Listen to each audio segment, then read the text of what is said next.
Jovens muitas vezes não imaginam como uma pequena decisão pode influenciar todo o seu destino futuro. Na busca por emoções, podem se encontrar em circunstâncias difíceis, cujas consequências ninguém poderia prever antecipadamente. A história desta jovem é um exemplo claro de como é importante manter-se cauteloso, mesmo em circunstâncias aparentemente comuns. Na madrugada de 12 de fevereiro de 2018, por volta das 3h15, o Serviço de Emergência 911 do Condado de Alameda, na Califórnia, recebeu uma ligação alarmante. Uma testemunha agitada relatou ter descoberto uma jovem ferida à beira da estrada deserta Tesla Road, nas colinas de Livermore. Esta estrada era uma típica via rural de 2 pistas, onde mesmo durante o dia não circulavam muitos carros, muito menos à noite. Um grupo de trabalhadores estava a caminho da cidade vizinha para o turno da noite naquele momento. Enquanto dirigiam pela estrada abandonada, notaram algo incomum à beira da estrada. Inicialmente, pensaram que poderia ser um animal ferido, mas quando viram o movimento, decidiram parar e verificar. Ao se aproximarem, reconheceram com horror que uma jovem estava deitada diante deles. Seu estado era tão grave que eles nem conseguiam identificar a cor de seu cabelo. Embora a jovem estivesse consciente, era óbvio que precisava urgentemente de assistência médica. A situação foi complicada pela falta de sinal de celular naquela área, e o tempo estava contra eles. O motorista teve que deixar seu parceiro com a ferida e partir rapidamente em busca de uma área com cobertura de rede móvel. Richard, que ficou com a jovem, tentou manter conversa com ela. Ele a cobriu com um cobertor e tentou de todas as maneiras possíveis mantê-la consciente, pois compreendia a gravidade da situação. Cada minuto contava. Richard continuou conversando com ela e tentando animá-la. Os socorristas que chegaram avaliaram imediatamente a situação e optaram pelo transporte urgente da ferida por helicóptero, já que outras opções eram muito arriscadas. O estado da jovem era crítico. Apesar da evacuação de emergência por transporte aéreo e todos os esforços dos médicos, ela não pôde ser salva. O exame médico revelou múltiplas lesões, especialmente na região do pescoço. A história de Lizette Cuesta, uma jovem da Califórnia, começa em San José, onde ela nasceu em 21 de outubro de 1998. Como a mais velha da família, sempre se destacou por sua personalidade vibrante e alegria de viver. Lizette era apaixonada por skateboarding, praticava esportes ativamente e atraía atenção por sua beleza natural. Após sua formatura em 2016, começou a estudar na faculdade e sonhava com sua futura carreira. Ela nunca esquecia seus amigos e sempre encontrava tempo para socializar e se divertir. Sua energia era contagiante. Onde quer que Lizzie aparecesse, ela imediatamente se tornava a alma da festa. Buscando mudança e uma vida tranquila, Lizette decidiu, junto com seu pai, mudar-se para a pequena cidade de Tracy, situada a aproximadamente 1 hora de distância da casa de seus pais. Eles rapidamente se estabeleceram no novo local, alugaram um apartamento e a jovem imediatamente encontrou um emprego em uma empresa privada. Apesar da mudança, Lizette manteve contato próximo com a família. Ela frequentemente visitava sua mãe no rancho da família, onde gostava de passar tempo e andar a cavalo. O pai lembrou-se do último encontro deles na véspera do incidente. Sua filha ali estava alegre e positiva como sempre, sem sinais de quaisquer problemas. Segundo o pai, Lizzie era uma jovem excepcionalmente corajosa e determinada. Ela fazia planos para o futuro e sonhava em formar sua própria família. Sua determinação foi demonstrada não apenas na decisão corajosa de começar uma nova vida em outra cidade, mas também nos eventos subsequentes, quando ela demonstrou incrível força de caráter. As pessoas ao seu redor descreviam Lizzie como incrivelmente bondosa e positiva. Parecia que ela não tinha inimigos. Encontrava facilmente uma linguagem comum com todos. Foi graças à extraordinária força de caráter desta jovem delicada que os investigadores conseguiram encontrar a pessoa que cometeu este lamentável ato. Os tristes acontecimentos que ocorreram com Lisette foram inesperados para todos que a conheciam. Ela permaneceu uma lutadora até o último momento, mas as circunstâncias se desenvolveram de maneira diferente. Em uma pequena empresa trabalhavam 3 pessoas: a proprietária de 25 anos, Melissa Leonardo, seu noivo, Daniel Gross, de 19 anos, e sua funcionária, Lisette. Melissa estava esperando um filho de Daniel quando começou a se desenvolver um relacionamento especial entre ele e Lisette. O contato entre os colegas gradualmente cresceu para algo maior, embora Lisette soubesse da condição de Melissa. Daniel, que não queria se separar de nenhuma das 2 mulheres, propôs uma solução incomum: estar juntos os 3. Melissa inicialmente rejeitou esta ideia, considerando-a inadequada para uma futura família com um bebê. No entanto, após muita persuasão, ela concordou em experimentar este formato de relacionamento. Nessa época, a mãe de Daniel estava morando com um jovem casal. Quando soube da situação, expressou sérias preocupações e pediu ao filho que tomasse uma decisão. A mulher alertou que tais experimentos poderiam terminar mal, mas Daniel insistiu em sua posição e pediu à mãe que não interferisse. Com o tempo, a mãe de Daniel conheceu Lisette e desenvolveu simpatia por ela. Mais tarde, em conversa com os investigadores, a mulher apontou Melissa como a possível iniciadora do incidente, pois esta tinha uma atitude extremamente negativa em relação à sua rival. Uma semana antes, a mãe de Daniel havia acidentalmente ouvido Melissa discutindo planos relacionados a Lisette. Embora externamente a futura mãe tivesse concordado com o relacionamento não convencional, internamente ela sentia fortes tensões. Quando a mãe de Daniel se aproximou dos investigadores, sua consciência a atormentava. Ela acreditava que notificar a polícia a tempo poderia ter evitado o que aconteceu com Lisette. Infelizmente, na época, ela não podia prever as consequências. Embora Melissa estivesse esperando seu neto, a mulher sentiu a obrigação moral de compartilhar suas observações. Desde o início, ela não aprovava-se a escolha de seu filho por Melissa e considerava Lisette uma parceira melhor para ele. Em sua opinião, o complicado relacionamento a 3 havia saído de controle.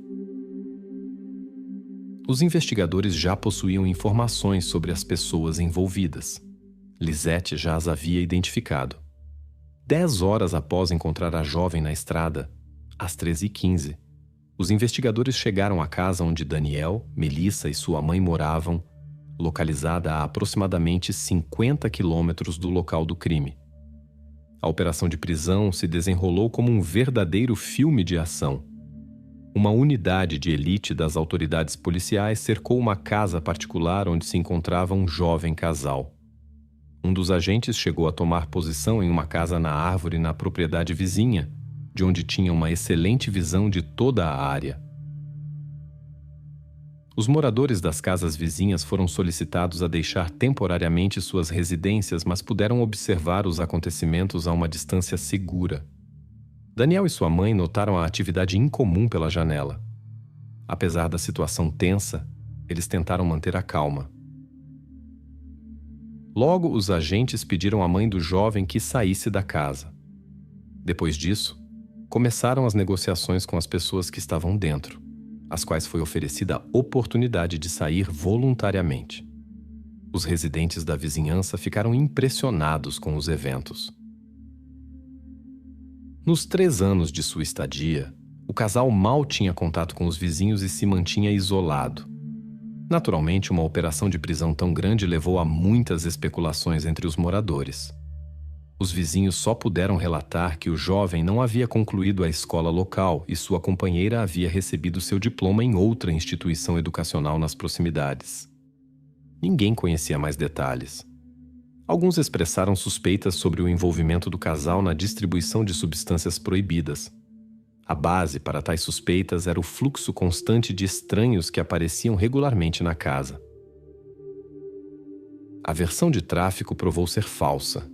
A verificação não confirmou isso. Os suspeitos saíram da casa em roupas domésticas.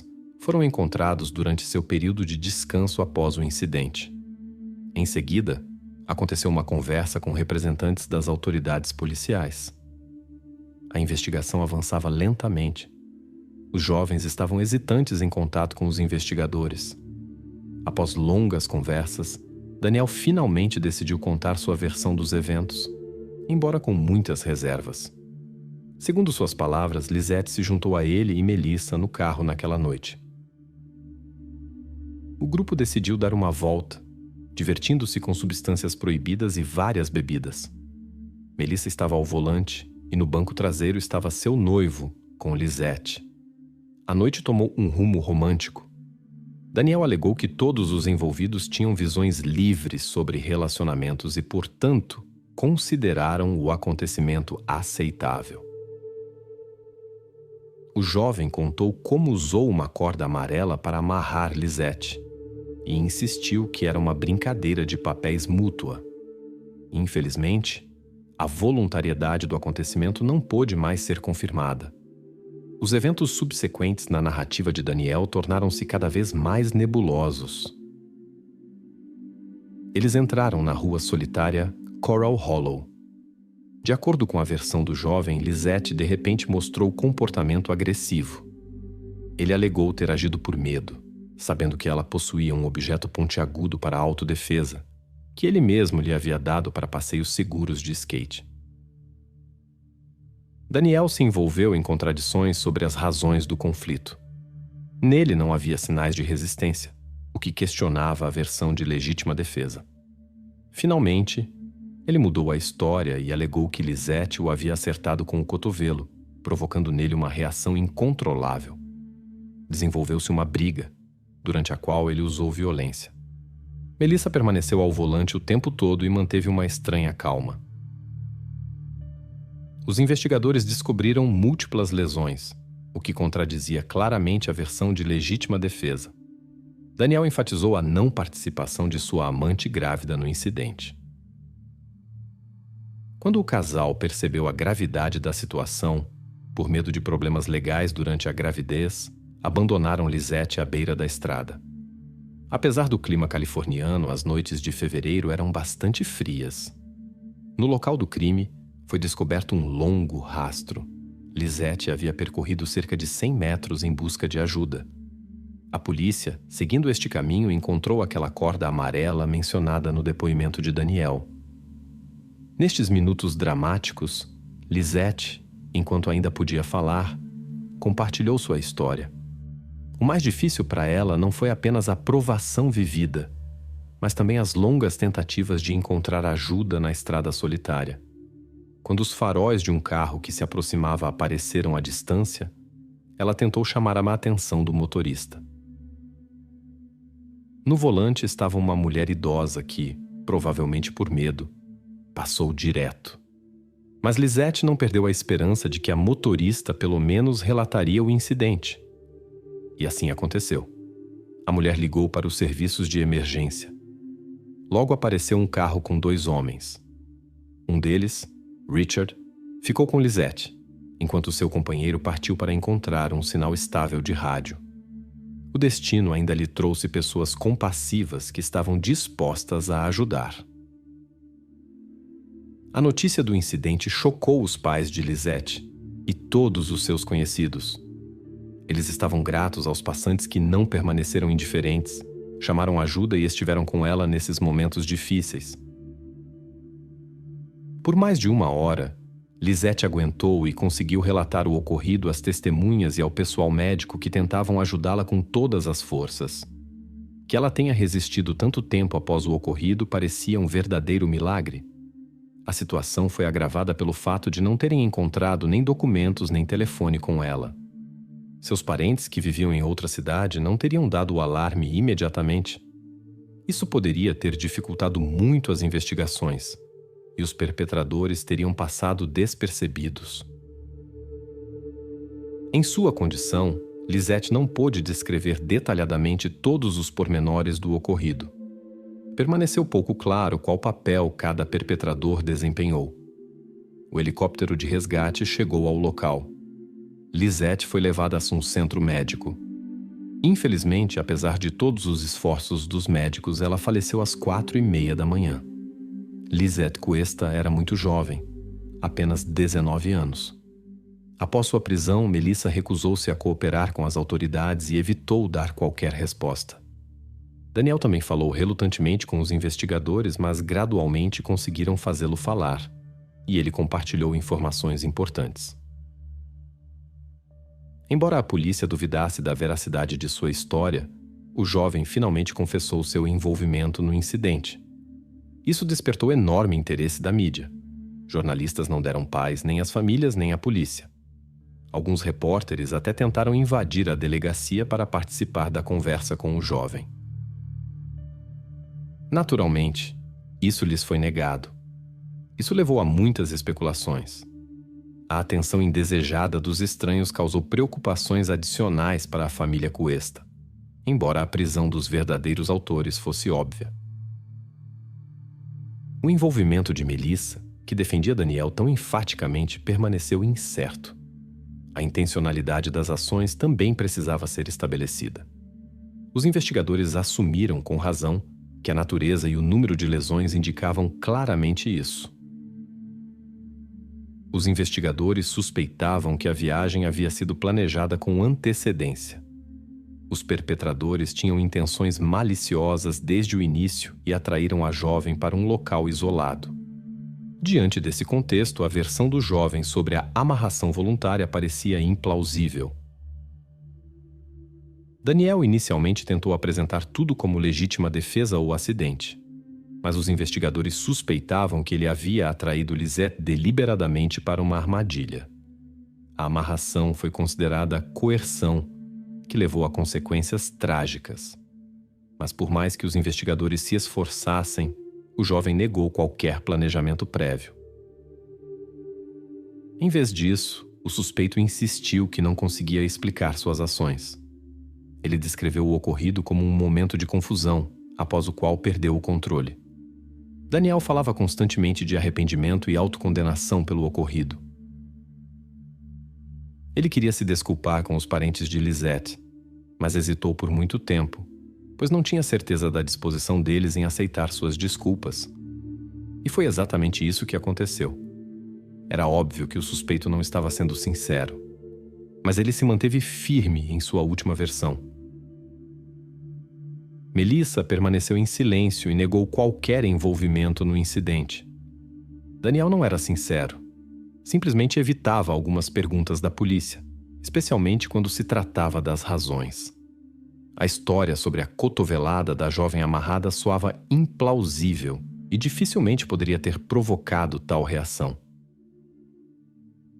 O próprio Daniel explicou sua perda de controle pelo uso de substâncias proibidas naquela noite.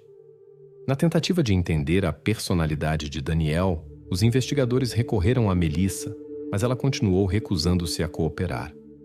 Então encontraram a ex-namorada de Daniel, Jaqueline, que criava um filho de 1 ano do suspeito. Segundo ela, Daniel ocasionalmente mostrava um lado assustador de seu caráter. Nesses momentos, ele mal conseguia se controlar. No entanto, mesmo sua ex-parceira duvidava que uma cotovelada insignificante pudesse desencadear uma reação tão desproporcional. Até este incidente, ele nunca havia sido responsabilizado por ações ilegais. Seu histórico era impecável. Daniel continuava insistindo em sua inocência e alegava estar se defendendo. No entanto, a natureza do incidente levantou dúvidas sobre sua versão. As ações foram muito mais intensas do que o necessário para autodefesa. Essa persistência apenas intensificou a desconfiança em suas palavras. Em uma entrevista à mídia, Jaqueline expressou seu choque ao perceber a verdadeira natureza da pessoa com quem compartilhou sua vida e que estava tão próxima de seu filho. Apesar da confissão de seu ex-parceiro, ela acreditava que Daniel não poderia ter sido o iniciador do ocorrido. Ela conhecia Melissa e a descreveu como uma manipuladora habilidosa que tinha seu noivo completamente sob controle. E seu incomum relacionamento a 3 levou a um fim trágico. A situação levantou muitas questões. Por que Melissa dirigiu para um lugar deserto? Por que, após o incidente, ela não foi à polícia, mas simplesmente foi dormir? Sua calma parecia antinatural, como se o ocorrido fosse comum para ela. A mãe do jovem entrou na discussão. Ela deixou claro que não defenderia seu filho caso seu envolvimento fosse confirmado.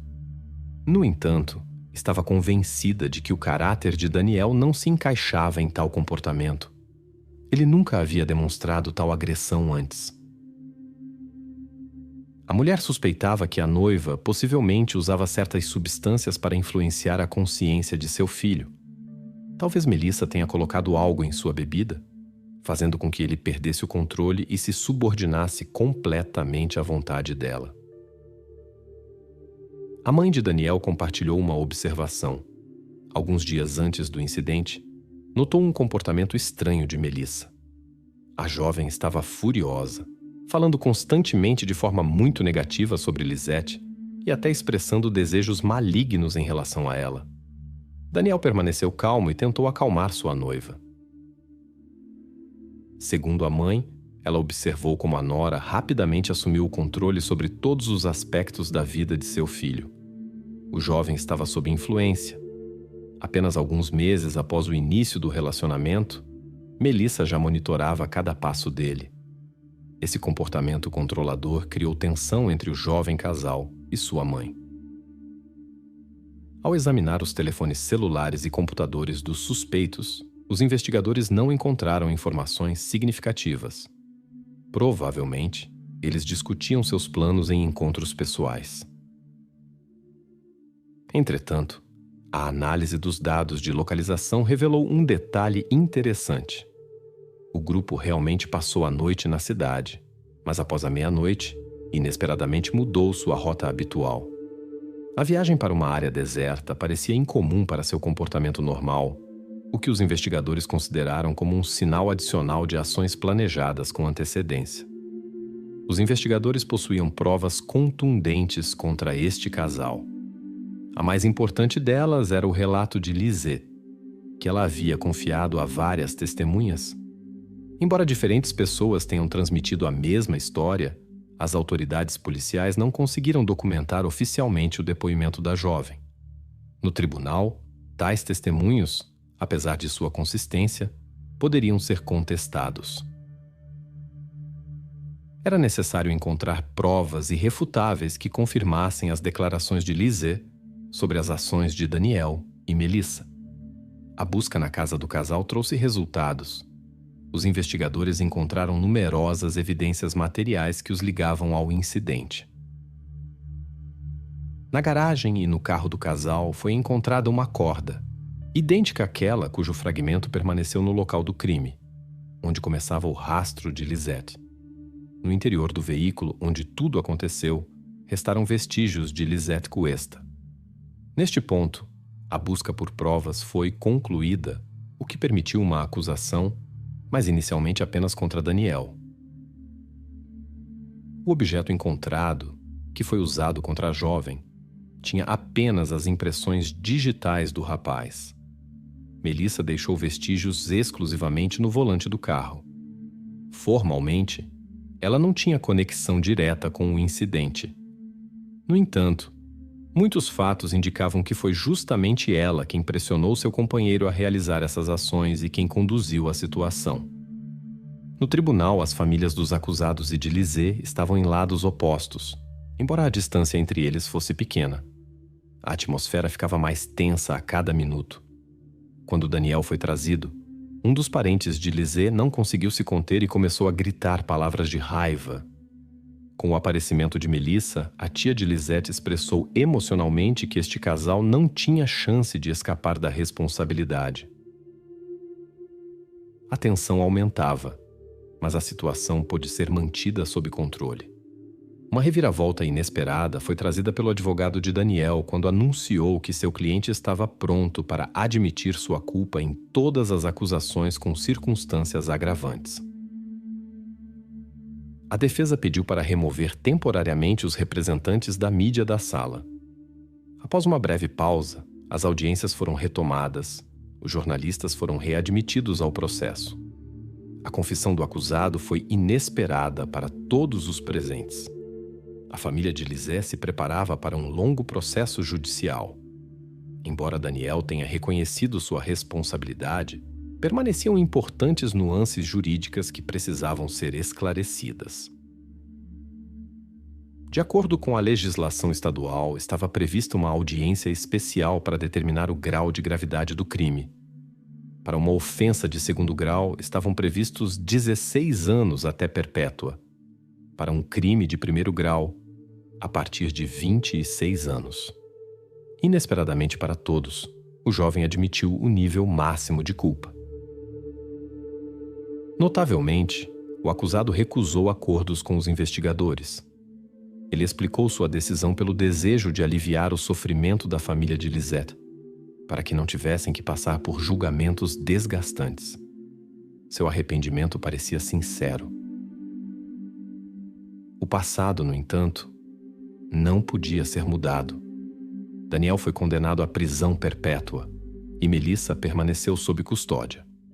A jovem, que nunca antes havia tido problemas com o sistema legal, sofria particularmente com sua situação. Ela continuava a insistir que não esteve envolvida no planejamento e organização do incidente. Para sua sorte, Daniel confirmou suas palavras e garantiu que sua noiva não esteve envolvida no incidente. Mas apesar de apresentações emocionais, a promotoria buscava provas de seu envolvimento. Afinal, a própria Lisette havia nomeado ambos os participantes. O processo se arrastava. O defensor insistia na libertação de sua cliente, apontando para sua gravidez e o risco de complicações devido ao estresse. No final, funcionou. Ela foi colocada em prisão domiciliar até o julgamento. As investigações duraram 5 anos. Melissa, agora com 30 anos, compareceu ao tribunal e foi considerada cúmplice. O advogado de Daniel, agora com 24 anos, trabalhou durante todo esse tempo para obter uma revisão do caso. A defesa conseguiu um sucesso. As ações do jovem foram associadas a um transtorno mental que causa alucinações. Melissa foi reconhecida como a iniciadora do evento. Segundo a versão da defesa, ela usou preparados proibidos para induzir alucinações em seu namorado. Ciente de seu estado instável, a jovem intencionalmente agravou a situação com medicamentos. Ambos foram condenados a 15 anos. Daniel recebeu 1 ano adicional pelo uso de um objeto perigoso como circunstância agravante. Os parentes de Lisette consideraram a sentença muito branda, mas acreditavam que a justiça havia prevalecido, especialmente considerando o fato de que Melissa não escapou de sua responsabilidade. Isso foi possível graças à determinação de Lisette, que ajudou a revelar a verdade.